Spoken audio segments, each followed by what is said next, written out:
मा असाबा मिन मुसीबतिन इल्ला बिइज़्निल्लाह, कोई मुसीबत नहीं आती मगर अल्लाह के इज़्न से आती है। ये शऊर, ये इदराक, ये बाइसे इत्मीनान बन जाता है। कैसे? अल्लाह के इज़्न से आई है, मैं अल्लाह का मुखलिस हूँ, मेरे लिए अल्लाह ने गलत तो नहीं सोचना। दोस्ती नाम ही ट्रस्ट का है, और वो ट्रस्ट क्या है कि मैं अल्लाह के साथ मुखलिस हूँ, खैर खा हूँ, मैं पूरी जो है ना अपना तन मन धन लगा रहा हूँ, तो मेरे लिए जो कुछ भी हुआ वो अल्लाह ने खैर ही किया होगा। और ये सिर्फ मैं तुक्का नहीं लगा रहा हूँ। कुलिल्लाहुम्मा मालिकल मुल्क तुतिल मुल्का मन तशाउ व तंज़िउल मुल्का मिम्मन तशाउ व तुइज़्ज़ु मन तशाउ व तुज़िल्लु मन तशाउ बियदिकल खैर।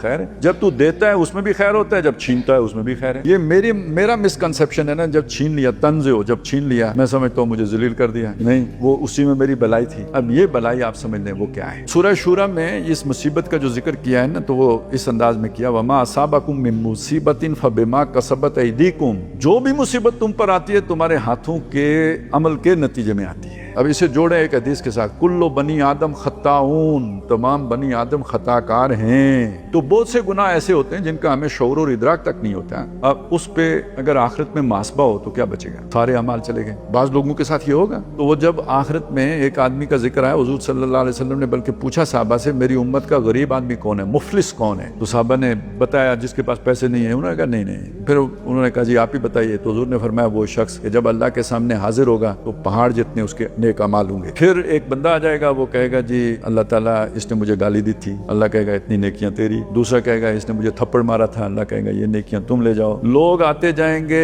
हिस्सा लेते जाएंगे। वहां तो करेंसी यही है ना, नेकियां ही करेंसी है। यहाँ तक कि वो पूरा पहाड़ खत्म हो जाएगा, तालिबीन अभी बाकी होंगे, साइलिन। अब अल्लाह ताला उन्हें कहेगा अच्छा तुम अपने गुनाह छोड़ते जाओ, तू इतने छोड़ जा, तू इतने छोड़ जा, तू इतने छोड़ जा। और जितना नेकियों का पहाड़ था इतना पहाड़ बुराइयों का बन जाएगा। ठीक हो गया? अब वो उठा के उन बुराइयों के बोझ के साथ दोज़ख में डाल, ये मुफलिस है। अब आप मुझे बताएं, अगर अल्लाह ताला मेरी आज की गलतियों को डेफर करके आखिरत में ये वाला काम करे वो बेहतर है, या ये कि उसके बदले में आज मुझे बुखार हो गया, आज कोई हादसा हो गया, आज कोई परेशानी आ गई, कोई दुख पहुंच गया, वो बेहतर है। और एक बात और आपको बताऊं, ये भी अल्लाह के नबी सल्लल्लाहु अलैहि वसल्लम ने फरमाया कि इंसान नेक अमाल करके वो मकाम हासिल नहीं कर सकता जितना तकलीफों और शदाइद और मसाइब पे सब्र करके अल्लाह ताला उसे जिस मकाम तक पहुंचा देते हैं।